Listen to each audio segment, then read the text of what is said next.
Okay, is my screen visible? Yes, sir. Okay, okay.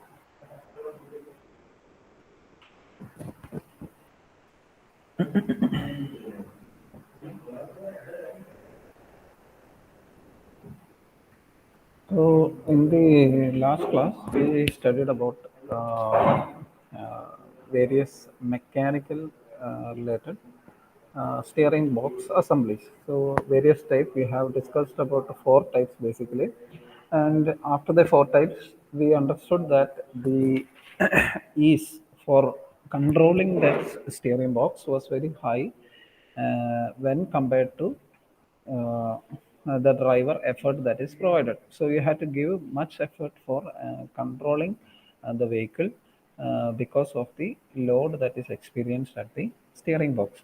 To assist such a load, we are using a power assisted system or power steering system that is incorporated with the steering box design that we have studied earlier.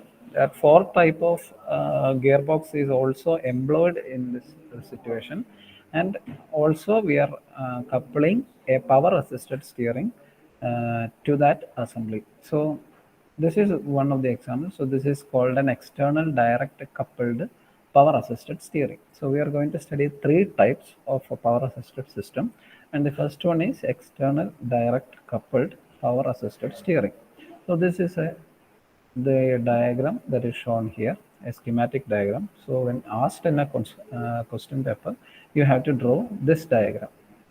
So this is a diagram. So you can see there is a pump here and a reservoir here. So in the reservoir, we are filling a fluid, a hydraulic fluid, and the pump respectively pumps the fluid across this sections and keeps it under pressure. Keeps it under pressure means there is no way the fluid can move outwards, or there is no air present inside the system. It is completely filled with the fluid, so it will be completely filled here inside the pipes at this area, and it will be completely filled here. Okay, and we are connecting the steer box assembly here.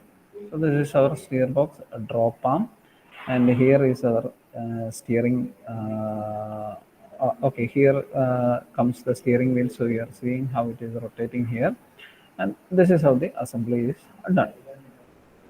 So the principle of operation is basically hydraulic operation. So how does the hydraulic operation happens? So according to Pascal's law, we know that when we apply a small force in an enclosed chamber of fluid. So we are enclosing a hydraulic fluid inside a chamber, and we are connecting two pistons. We are connecting two pistons, and one piston is of smaller cross section while the other is of a bigger cross section.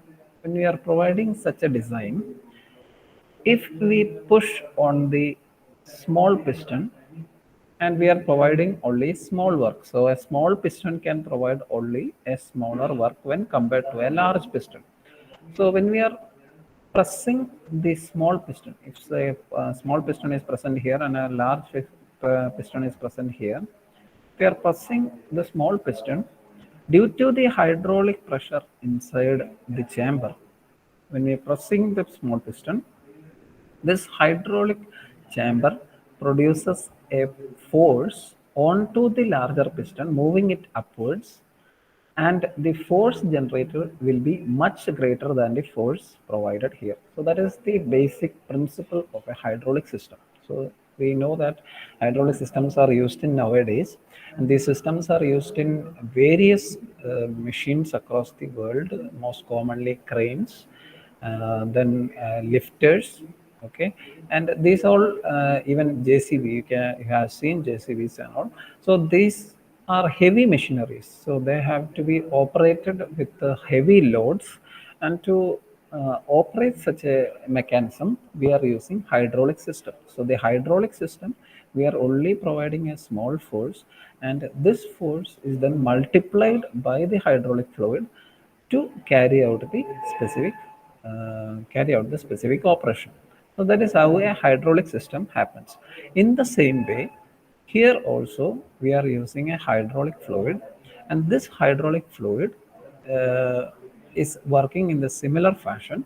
So when the steering wheel, we are rotating the steering wheel, um, when we are rotating the steering wheel, the hydraulic fluid assists in the turning of the steering gearbox. Okay, it assists in the turning of the steering gearbox. So what happens is that here, here, here is where we are correcting the steering wheel. So this is where the steering wheel is present, and this is where the steering gearbox is present. So this is where the steering gearbox is present.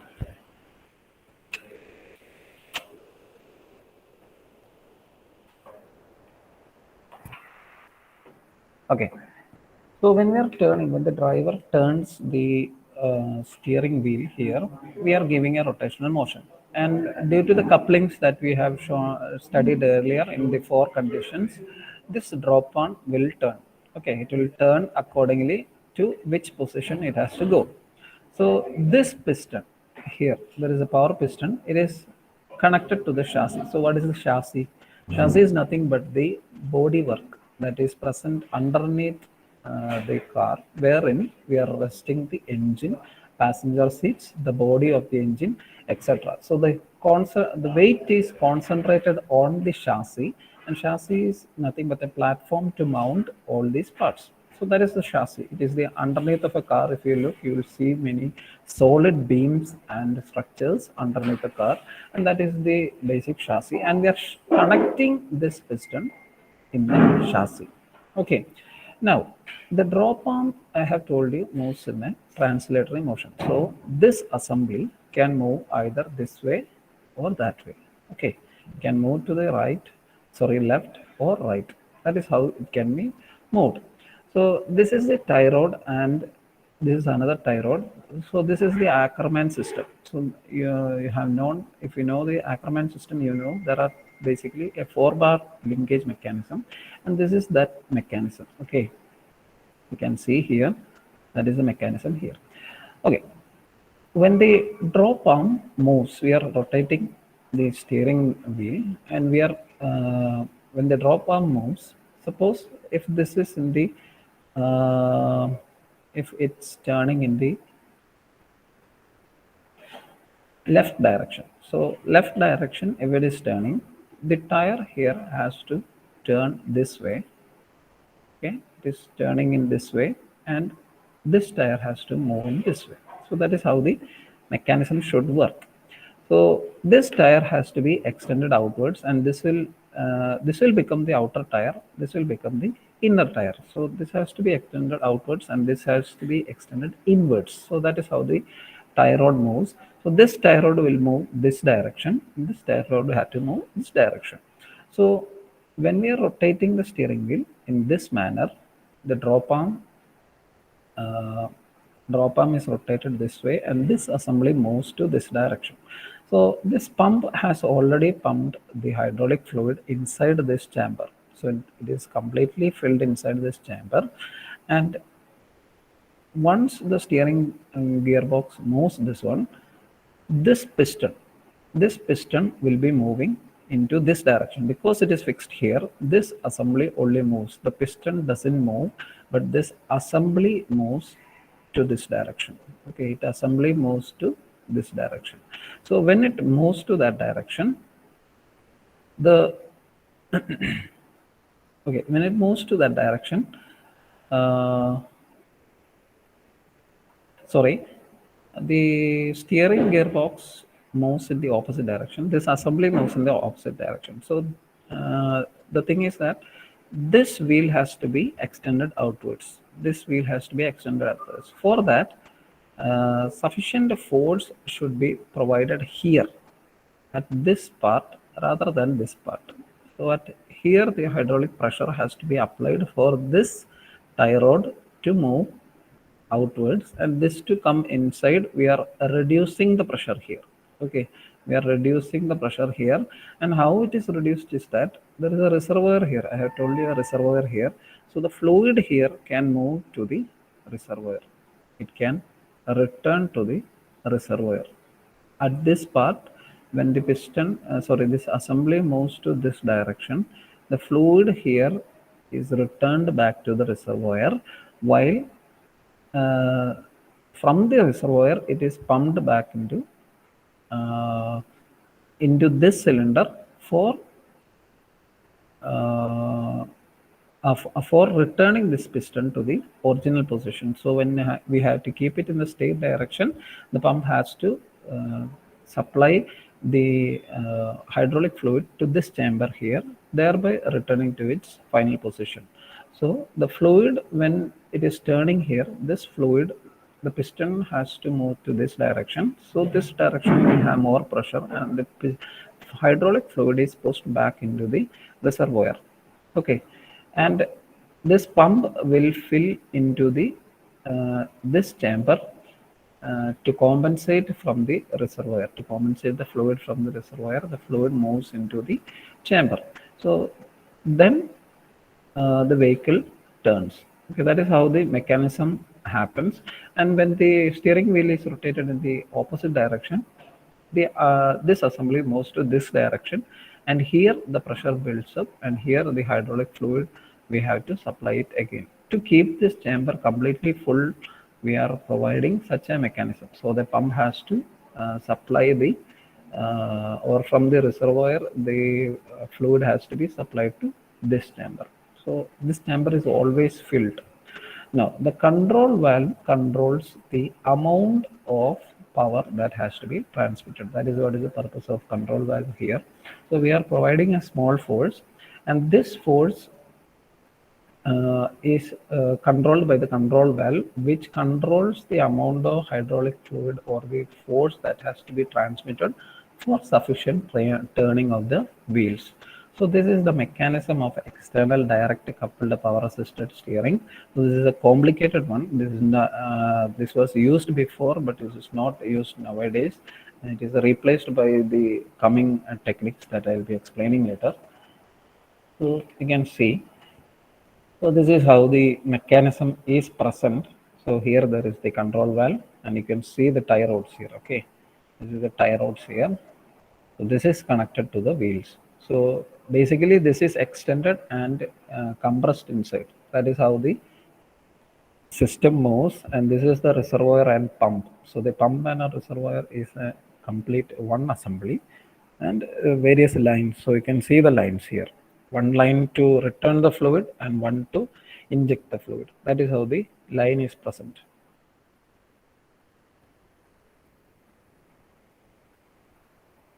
Okay. So to look at the original diagram, you can see here, this is the pump assembly, and this is connected to the tie rod. These two parts are connected to the tie rods. You can see here. Then various leads will be provided here for the pump to act. Here it is provided. Here what you are seeing is a bearing. That is a bearing that is shown in this figure. And this is the tie rod for extending the this is connected to the wheel hub. An extended shaft will be provided, while this tie rod moves in sufficient direction for turning the wheel.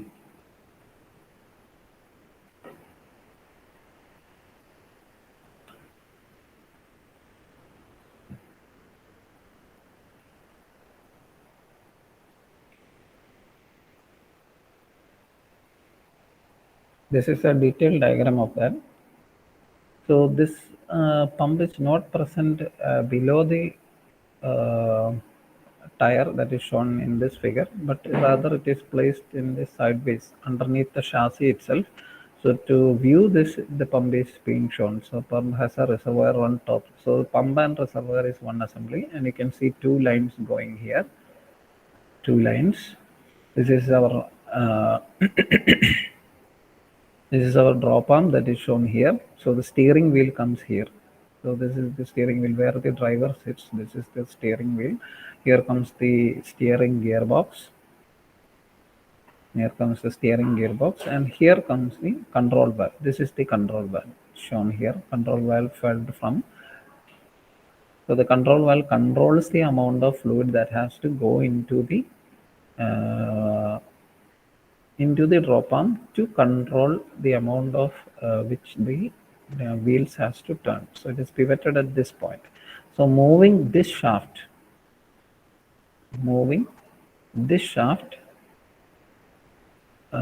consequently moves the tires in the desired direction. So when it is moving to this side, this tire will become the outer tire, and this will become the inner tire by taking the while taking the curve. While when this um, drop arm moves in this direction, that is towards the right direction, this wheel turns or this becomes the outer wheel and this becomes the inner wheel while taking the curve.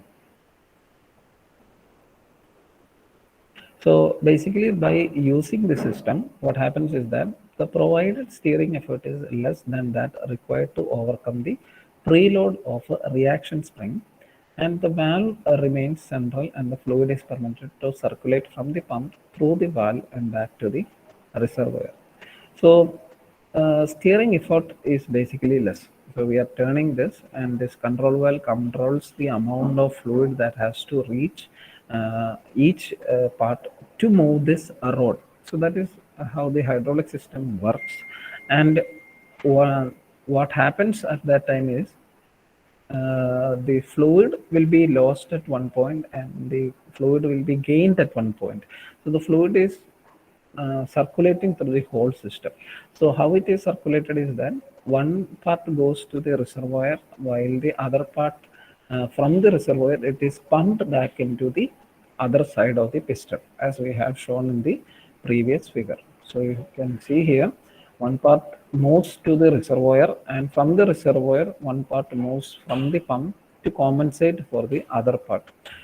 So if it is not compensated, there will be a vacuum area that is created, and this will be undesirable as we will not get the sufficient force again while using the hydraulic fluid. So this is undesirable. So we have to always fill the vacant space.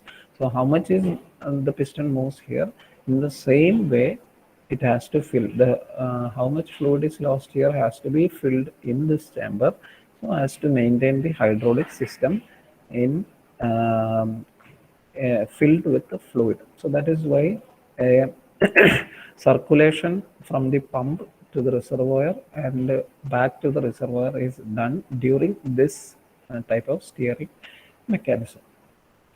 When the steering effort at the driver's wheel is greater than the preload stiffness of the reaction spring, the spool valve will move slightly to one side.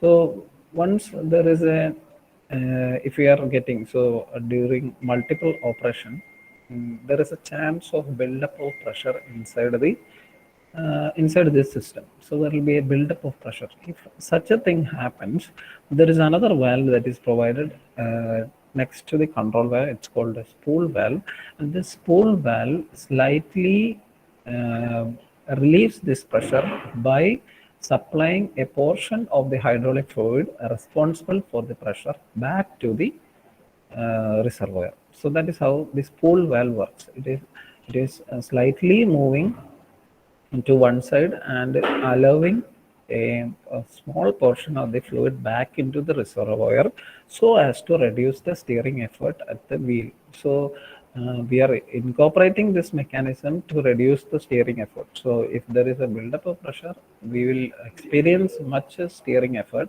and this has to be relieved by sending the build-up pressure back to the reservoir. This action partially traps fluid and prevents it returning to the reservoir, so that it now pressurizes one side or the other of the WL, thereby providing the power assistance necessary to move the steering linkage. Okay, so that is what is happening, and to reduce that, we are sending it back to the reservoir so that the fluid completely fills the chamber and sufficiently moves the tires in the desired direction. Okay. That is what this external direct coupled power assisted steering is used. This was used before the first introduction of power assisted steering. We were using this type of technique, but then it is replaced by the next technique. This is the most commonly used technique. This is the rack and pinion steering assisted rack and pinion power assisted steering. So this is also a power assisted steering. So from the name itself, it is a rack and a pinion type steering. So I have already shown you a video on rack and pinion.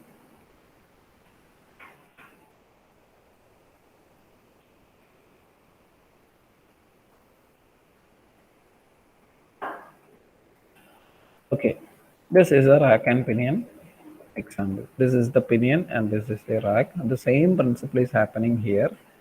So there is a rack and also there is a pinion here. So this is the rack and pinion system.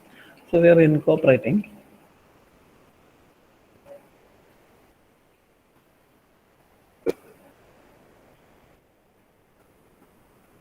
okay, we are incorporating a power steering system to this mechanism. So this is the pinion that is shown here, the steering column where the driver controls the turning of the wheel, and that turning is given, this rotatory motion is given to the pinion here, and from the pinion the rack is provided. So the teeth of the rack is shown here, and this is in mesh, this pinion is in mesh with the rack here, and sufficient turning without the system, sufficient turning will move this rod that is shown here. Okay, this rod will be moved here, and we will get the desired direction of turn. So by looking at this diagram itself, you can see we are using a chamber to seal. You can see there is a chamber here. This chamber is used to seal the hydraulic system that is present here. This is the hydraulic system.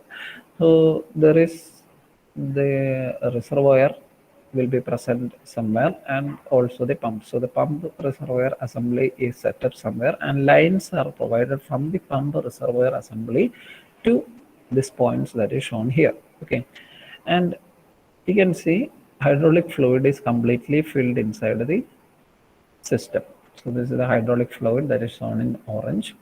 So when this is the double action acting piston that is provided here, this is the double acting piston. So when the rod is moved to this direction, when it is moved to direction, that is by sufficient turning of the steering column, we are moving to this direction.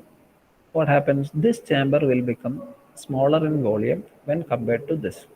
So fluid from this chamber returns to the reservoir through this medium, and from the reservoir through the pump it will move into this direction, it will be filled into this direction.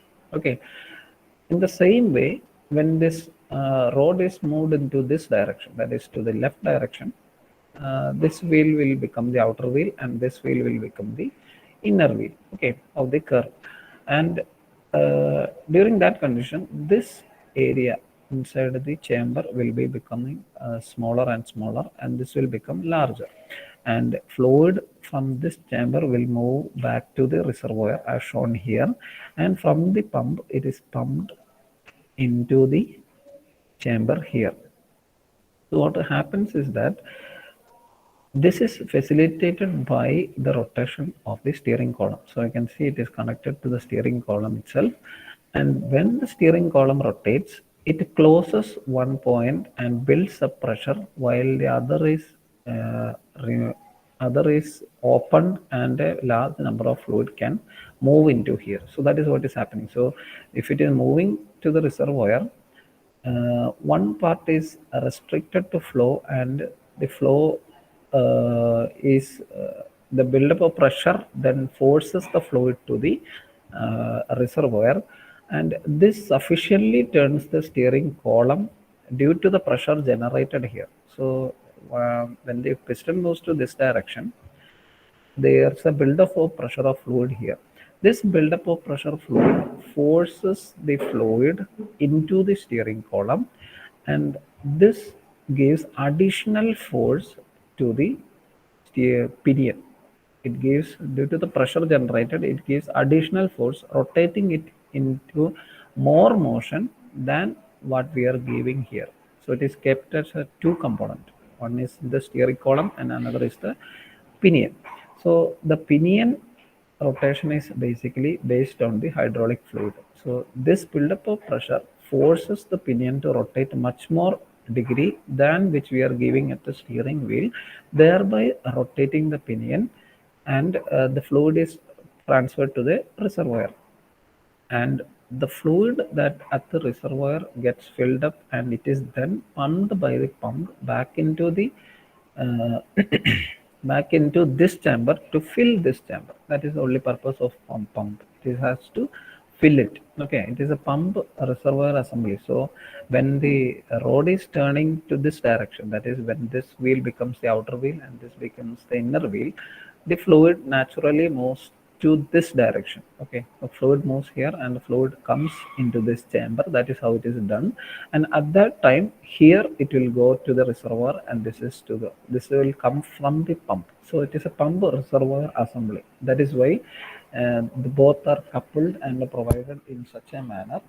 And this is given so as to uh, act as a pump and reservoir assembly during the degree of turn that we have been given. So this is how a rack and pinion. So the pinion, due to the rotation of the pinion, and the meshing of the pinion with the rack moves in the desired direction based on the degree of rotation of the pinion. So the degree of rotation of pinion is much greater than the steering column because of the pressure generated at the fluid lines and forcing the pinion to rotate in such a direction. So that is how it is done.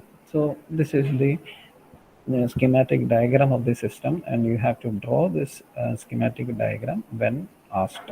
Okay, you can see this is the double acting piston. You can't see this when you look under the vehicle, so it is covered in such a way. So you can see this is the bellow, and it is covered in, the shaft is completely covered inside the axle that is shown here, and this is the only setup that you can see outside. Okay, this is the only setup you can see outside. This is our pump and uh, this is the pump and reservoir assembly that we have shown here. Okay, and you can see during the right turn what happens. The piston moves in this direction, and this is how the the fluid has to move to the reservoir, and the fluid that is incoming into this chamber. Okay, this is how the mechanism does. So you can see here return pressure. This is how it is returning. This is the high pressure that is returning from the pump, thereby forcing this pump piston to move to this direction. Okay, this is another. This is the pinion and the rack and pinion mechanism. This is the rack and this is the pinion.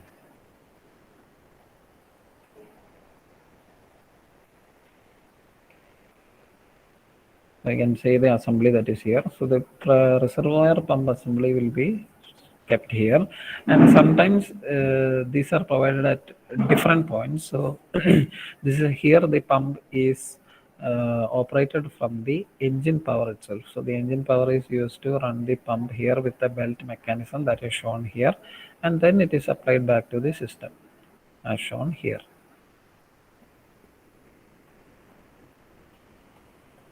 Okay, this is just to understand the rack and pinion mechanism. So here the pinion that is provided here, and this is the rack. It is not a power assisted system, rather it is a rack and pinion system only. Just to understand that, I have shown this video.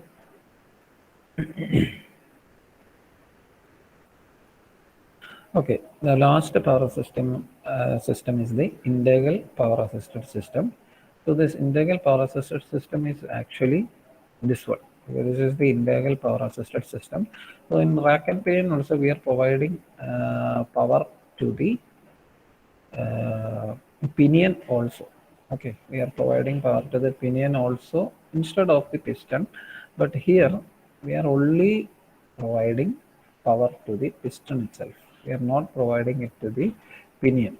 So that assembly is shown here, and this is connected to the tie rods here. This is the tie rods that is present here, and this is the pump reservoir assembly that we have shown here. The fluid lines, one for the returning and one for the air. So the double acting piston will be present here. So you can see two lines provided here, and the double acting piston will be present here.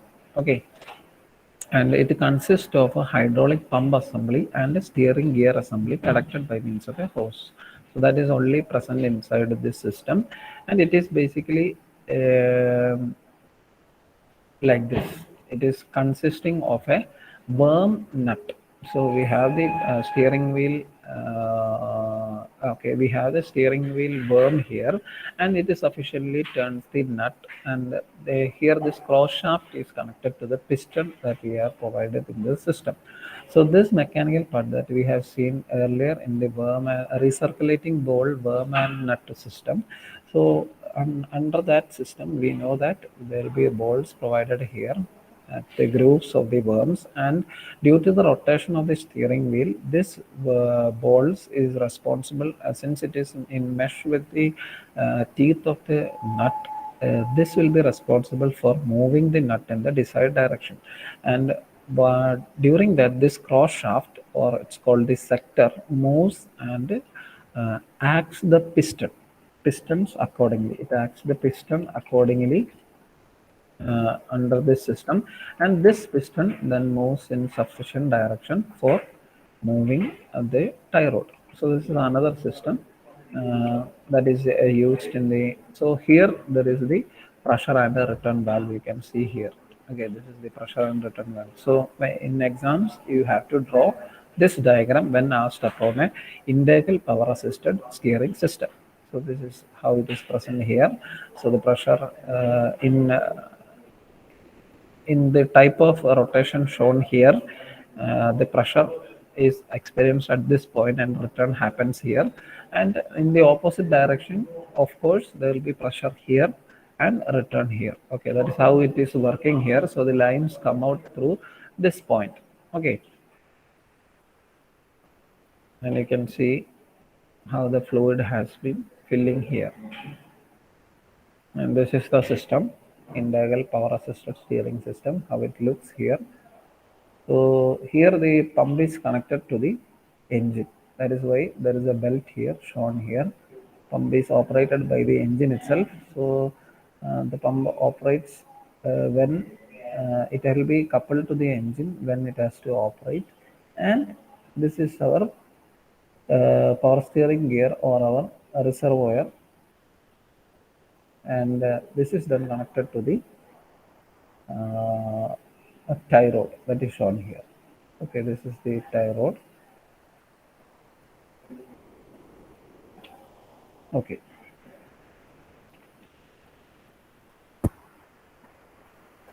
so you can see how the turning is done here.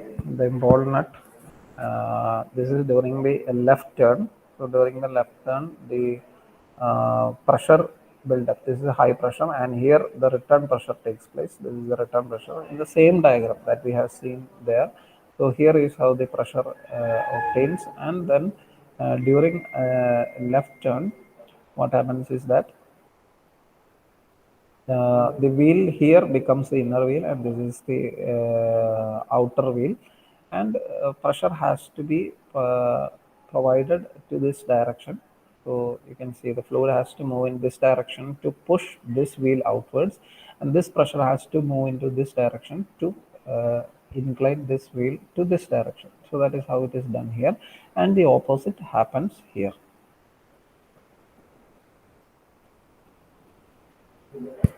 Okay, now this is how the system acts. You can see how it is acting here.